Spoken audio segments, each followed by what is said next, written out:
afternoon na pala. Wala kasing araw, Pastor. Kaya mo?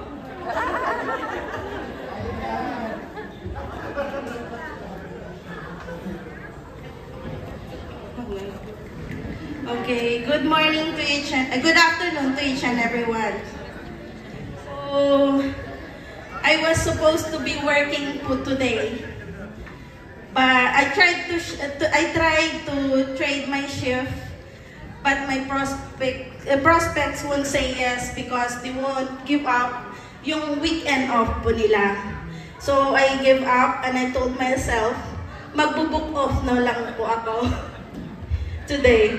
But I've been practicing, thinking, and praying that God will make a way. So last Saturday po, when I was about to swipe out from work, somebody told me, actually 2 colleagues of mine told me somebody is looking for me. And they said, that girl wants to trade her shift with me today. So I know miraculously she needed this shift with me for something, and I know that very moment that was God who made it happen. Yun na lang po. So as like God said in 1 John 5:14 to 15, this is the confidence that we have in approaching God, that if we ask anything according to His will, He hears us. Amen. So, one time po after college, I accidentally met my high school batchmate who is known about Baptist friend of mine in a restaurant in Pangasinan in Philippines. We chatted and somehow our marites went from jobs to our jobs and to what church we go to. So that's the good marites. And suddenly, she asked me, what do you know about salvation? So natulala po ako. Because I, together with my siblings, was raised in a Christian environment. We are Methodist. Nanay was born Catholic, but when she married our father, she started to go to Methodist church. We go to church every Sunday, so at a very young age, I already know how to pray and have known the stories of Daniel, Job, David, Jonah, and the likes.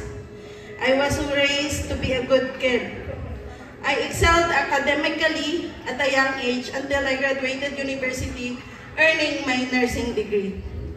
In every phases of my life, I always pray to God, and I ask for guidance and say my gratefulness in every answered prayer. In short, from my own point of view, I have been a good Christian. But God has a different opinion, I guess. I know now it wasn't enough. I met Orlan in Saudi Arabia, and we got married secretly after dating for 3 years in April 2012. And then we got married again in a garden wedding in April 2014. We both decided to exit. We met in Saudi Arabia and we decided to exit Saudi Arabia and go back to the Philippines in 2015 to have a baby. After a difficult pregnancy, difficult because I had to undergo surgery while I was pregnant after my first trimester to remove a cyst as big as my fist on my right ovary. So I gave birth to Julian via again a surgery, cesarean section, January 2016. After having Julian, I just waited for a year, and after discussing with Orlan about it, I decided to try to return to Saudi Arabia to continue working. But my application got rejected because in order for them to accept me again, I shouldn't have more than 6 months working gap. I was devastated at that time and started asking God why. Because at that time, after 2 operations, we are already financially drained, though God was using my 2 sisters to help us financially. God really does provide. So again, after convincing Orlan applied to return to work, to stay and take care of Jillian. I applied in a hospital in Manila and started working as a nurse again.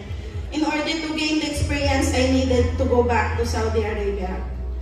Little did I know that God has a different and better plan for us. Manang Rachel, my sister who is already in Canada, got pregnant and had to leave her job as a live-in caregiver. She then recommended me to be her replacement, hence me being here last December 2018. So as a Christian, you will really thirst God's word and thirst for your people. You will thirst for what you have accustomed to. After 7 months of not being able to find a Christian church, my sister, along with Kuya Mike and Gab, was invited to attend a birthday party. Pastor Vince's birthday party, and I was their plus one. That time, I had been praying earnestly to find a church that can quench my thirst. So after a month, August 17, 2019, my first encounter with our old church, the CCF, it was a Bible study at Pastor Vince's house. The day my spiritual thirst was quenched. From that day on, I was able to find the answer to my batchmate's question. What do you know about salvation? God prevailed to me gradually through Bible study that I only knew just part of Him. From then on, as much as I can, I was always longing for a Friday to come in order to recharge and fill my spirit with His words. That's the time I realized just being good won't save me. In Ephesians 2 verses 8 to 10, for it is by grace that you have been saved through faith, and this is not from ourselves. It is a gift of God, not by works, so that no one can boast. For we are God's handiwork, created in Christ Jesus to do good works, which God prepared in advance for us to do.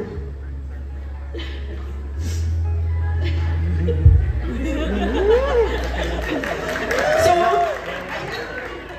I have been boasting that I am a Christian, but I do know that God, but do I know my God enough? My days with my discipleship group made me realize I just know a part of Him. So every week, God is literally showing me how great God He is. He is all-powerful, all-knowing, and present everywhere at all times. My relationship to my Creator deepened each time. So life became easier. My eyes were opened. It's not about me anymore. It's all about Him. He freed me from my ignorance of Him. Sure, every day I will face trials and tribulations, but in God I have peace. So after 7 years of being away from Jillian and Orlan, because I came here alone with a working visa, He consoled me with His words. January 18, 2022, I got my permanent residence, and February 2022, Orlan and Jillian landed in Canada to be with me. He made it happen. Just like what He said in Isaiah 60 verse 22, when the time is right, I, the Lord, will make it happen. Sure, the road we face daily isn't easy. We stumble at times. But putting our trust in God, He will surely make our path straight. He says in Jeremiah 9:11, for I know the plans I have for you, declares the Lord, plans to prosper you and not to harm you, plans to give you hope and a future. So, just like my batchmate asked me before, I will ask everybody the same question now. What do you know about salvation? And how well do you know God? Once an ignorant Christian, now I am humbly seeking God continually until I meet Him face to face. I am Lala Constantino, blessed to be a recipient of God's grace every day. To God be the glory.